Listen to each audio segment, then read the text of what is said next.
أنا غادي وين كبار وجيجي غلانت منه تخصصات اللي يسمى لها الرساني على الإقليم من الرشيدية النادي يونسف الأخوين سمية وزاد وسقنافس الدوان ابن رشد غدار البيضاء سودرون 30 نضبيبن اللي زرين يمزداغ نتسقيوين هذا غيقاو تسن تسيوسيسا عزايف يمزداغ يتموتوين في السقناف اللي يسني قوغنا أم كان دافكرنا إيدي من قبل نجيجي وقارات سعيد البوعزاوي. غرداد غرت منطقة الرئيسانية غرد الديان ومدون غرد القافلة نضبيبنا زيت مدينة دار بيضاء أو التسافة هذا شي نفوسا ومعاونا إيمز داغن سوقوين هذا أي ناقصنا شينا نتغاو سوينا أنو جوجي ثاسوريف تازيس فايدنا واتينا أنو 1700 نيونا زي موضينا إي تخصصاتي بضانه. القافله هذه يعني كانوا محتاجين ليها اصحاب الريساني بزاف من ناحيه العيالات ولا الاطفال من ناحيه الاختصاص اللي كتعيشوا المنطقه. في الحقيقه هذه القافله يعني فرحت الناس وتيعطيو الدواء وتيدوزوا للناس يعني مزيان.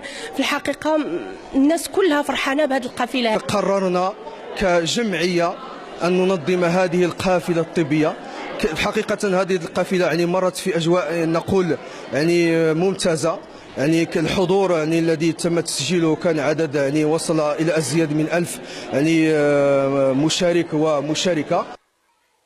ثوريت ينس والشركة جرت مسمونتا انشو علي الرئيساني النادي يونسف الأخوين دوتينا أن 30 نضربة ضدنا زيت مدينة أنضر بيضاء السمات زيوسينا فان بن رشد أفاد الزريني موضينا بلاياتي يلو من أمشن السنة السبيطرة أن الرئيساني نقص ديكس تخصصات في خاثرين يموضينا.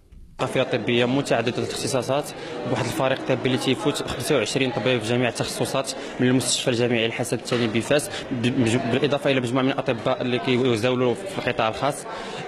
جينا لهنا مزودين بمجموعه من المعدات اللي جد متطوره اللي كتعاوننا في الفحص بيان سور.